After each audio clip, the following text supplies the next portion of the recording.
baro Arduino DHT-11 cabir heerkuleylka iyo qoyaanka temperature and humidity sensor casharkan waa casharkii lixaad waxaa idiin soo diyaariyey Somtronics.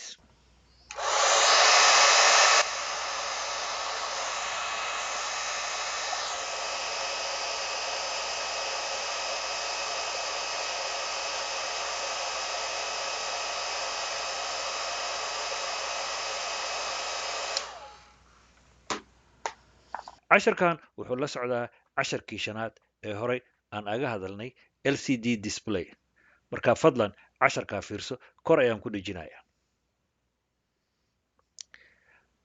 DHT-11 oo loogu talagalay inuu cabiro temperatureka iyo qoyaanka temperature and humidity waxa uu leeyahay 3 pin pinka ugu horeeyo waxaa la yidhaahdaa ground waa minuska pinka labaadna oo dhexda ku jiro waa VCC ama plus pinka saddexaadna waa signalka waxaa kaloo jiro isagoo kale ah oo 4 lugood leh marka waa isla meeshii haddii aad rabto inaad isticmaasho sidoo kale midda afraad waa ground midda ku xigta lama isticmaalo midda saddexaad waa signal midda afraadna waa power key ama VCC marka sida tablekan aan kusoo qoray VCC-ga waxaa loogu talagalay inuu ka qaato quwadda meesha powerka uu ka qaadanayo sensorkaas si uu u daarmo groundkana waa negative sida ula socotaan signalna waa meeshii daatada aad ka heli lahayd oo sensorka uu kuu soo dirayo datada pictureka aad u jeedaan waxa uu na tusaya waxyaalaha aan u baahannahay waxaan u baahannahay sensor DHT-11 ah waxaan kaloo u baahannahay breadboard oon u isticmaali doono inaan power systemka aan la qaybsano LCD-ga waxaan kaloo u baahannahay qaar ahaan projectadan DHT-11 saddexda fiilo midda madow waxaan u isticmaali doonaa groundka midda oranjiga ahna ama yellowga u eg waxaan u isticmaali doonaa powerka ama VCC-ga midda greenka ahna waxaan u isticmaali doonaa signalka fiilada dhinac waxay ka tahay female ama dhidig sida hore aan usoo sharxay casharkii shanaad dhinaca kalena waxay ka tahay lab ama male Arduino board haddaa qabto waxaad kaloo u baahan tahay USB waxaan u malaynayaa inaad mar hore aad haysataan sideen ugu xiraynaa signalka sensorka sida hore aan usoo sheegay VCC-ga waxa uu ku xirmayaa 5 voltska oo Arduino board groundkana wuxuu ku xirmayaa pinka saddexaad ama groundka oo kaga xirmaya oo sensorka signalkana waxaan ku xiri doonaa waxa loo yaqaano data portska oo ah D7 ayaan isticmaali doonaa kana waa meesha digitalka hadda koran kaga hadlay casharkii koowaad waa digitalka sensorka marka specificationkiisa muxuu yahay humidityga ama qoyaanka uu akhrin karo waxay tahay 20 ilaa 90 relative humidity wax la yiraahdo waan sharxi doonaa qaybta dambe humidityga accuracy-giisa ama sida uu saxda u yahay waxay tahay boqolkiiba 5 ayuu qalad noqon karaa oo 5 plus or minus 5% ayay noqon kartaa temperature-ku akhrinayana waa 0 to 50 degrees Celsius ah ama 122 degree Fahrenheit hadda midba adiga aad isticmaalayso temperature accuracy-ga uu saxda u yahayna boqolkiiba waa 2 plus iyo minus ah kor iyo hoos waxaa laga yaabaa inuu 2 qalad uu ku siiyo sidoo kalena markaan Fahrenheit u bedelno waxay noqotay plus or minus 35.6 degree Fahrenheit voltage-ka uu ku shaqeynayo waa 3 volt ilaa 5.5 ah maxay tahay relative humidity-ga ama muxuu yahay relative humidity markii biyo dabka la saaro waxaa ka dhasho uumi ayaa ka dhasho uumigaas waxa uu gelayaa hawada marka haddaan u baahno inaan cabirno hawadaas iyo uumiga ku jiro waxaan isticmaalaynaa wax la yiraahdo relative humidity marka waa qiyaasta cabirka uumiga biyaha ku jira hawada waxaa kaloo ingiriis lagu yiraahdo relative humidity is a function of both moisture content in the atmosphere and the actual air temperature marka waxa uu ku xiran yahay uumigaasna wuxuu ku xiran yahay kuleelka hawadu ay leedahay haddii hawadu ay qabowdahay iyo haddii hawadu kulushahay uumiga waa uu isbedelaya. waxaan ka soo qaadanaynaa daruuraha oo kale waxay ka kooban yihiin humidity iyo biyo oo isku jiro. relative humidity-ga waxaa lagu helaa density pw waxay ka taagan tahay density of the water vapor, culayska uu leeyahay uumigaas markuu hawada galo, iyo inta biyo oo ku jiro oo ah bs waxay ka taagan tahay density of the water vapor at the saturation, biyaha ku jiro uumigaas. maxaa loo isticmaalaa markaa sensorka DHT11?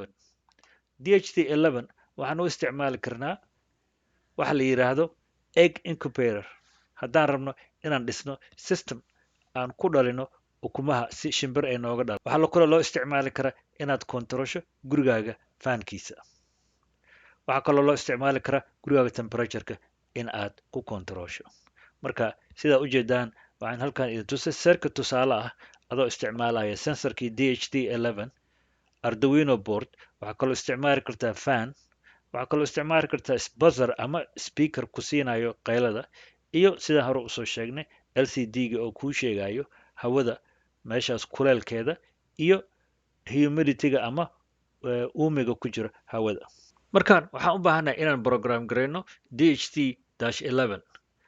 inta aanan gelintaa waxaan u baahanahay inaan helno softwareka librarygiisa ah DHT-lib master.zip ayaan u baahanahay. taana waxaan ka helaynaa adoo browserkaaga tago. marka waxaad type garaysaa rob tillard DHT-lib ayaad type garaynaysaa. marka intaad type garayso waxaa kusoo baxaya pagekan. anaga waxaan rabnaa inaan helno rob tillard /DHT-lib Arduino library. marka kaa garaac pageka ayaa kusoo baxaya oo ah github.com/robtiller/DHT-lib. anaga marka waxaan sameynaynaa waa download garaysanaynaa. zip waaye, download zip. marka waxa uu ku tusaya anagoo download garaysanay.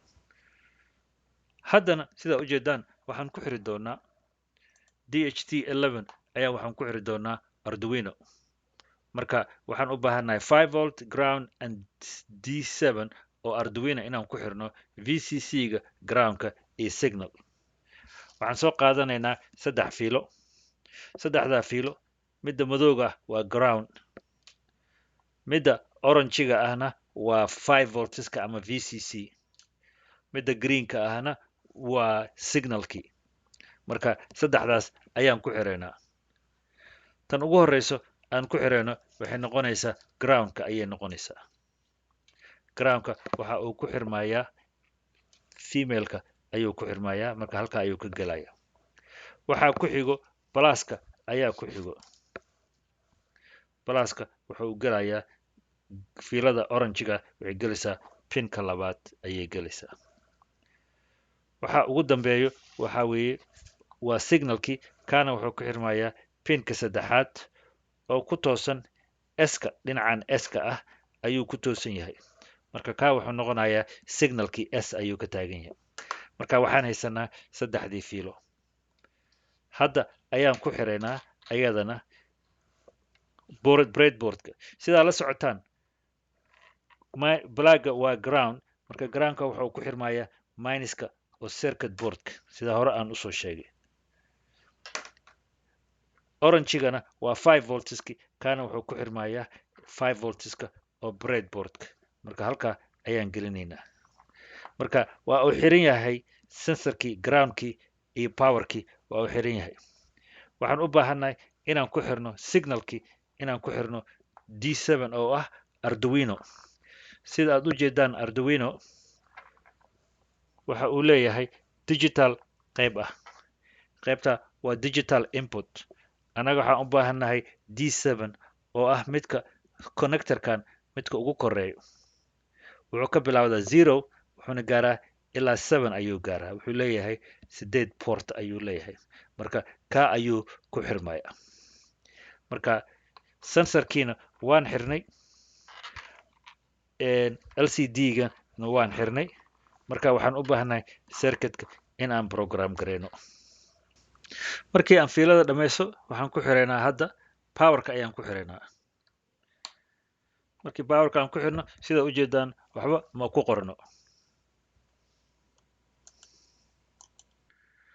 markii aad furto Arduino sketchka aad furto sida casharkii shanaad aan ugu soo sheegay waxaad tagtaa sketch ka tag qaybta ah waxaad tiraahdaa include library marka waxaa kuu soo baxayo manage library halkaas ah waxaad garaacdaa ama aad select garaysaa add zip library markay taa kuu soo baxdo wuxuu ku leeyahay xaguu library-ga uu ku yaala marka raadi meesha aad ku download garaysatay library-gan dht-lib-master.zip ayaa raadinaysaa markaa geli marka intaa geliso waa uu ku program garaynayaa systemka markii aad library-ga download garaysato waxaan u baahannahay inaad furto sketchka waxaad isticmaali kartaa sketchkii qaybta shanaad aan kaga hadalnay markaas waxaan u baahannahay LCD-ga inaan isticmaalno si aan u display garayno temperatureka qiimihiisa inaan display garayno marka sidii hore u isticmaal include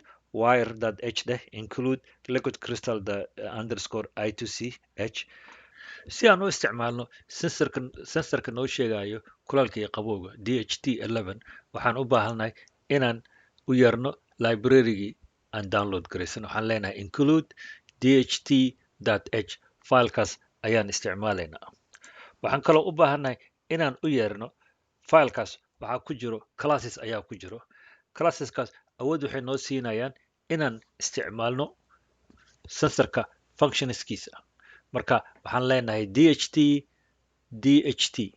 capital ah magaca rabtaa ugu magacaabi kartaa laakiin waxaa important ah dht inaad sheegto halkan waxaa rabtaa ku qori kartaa marka waxaan leenahay isticmaal galaaskii la yimi filekaas waxaan kaloo u baahannahay inaan sheegno pinka aan u baahannahay inaan ku xirno signalka sensorka marka waxaan isticmaalnay sidaan hore usoo sheegnay pin 7 marka waxaan leenahay define marka magaca rabtaa ku magacaabi kartaa aniga waxaan ku magacaabay dht11-pin 7 waana pinka uu ku xiran yahay dht11 oo Arduino D7 ah marka qaybtan bilowga LCD-ga wuxuu la socdaa casharkii hore sidoo kale qaybtan setup-kan wuxuu la socdaa casharkii hore ee shanaad programka aan qorayna waxa uu ka bilaabanayaa qaybta loopka sida casharadii hore ugu soo sharxay marka tallaabada ugu horeysa oo aan qabanayno waxay tahay inaan hubino inuu sensorka uu shaqaynayo ama temperatureka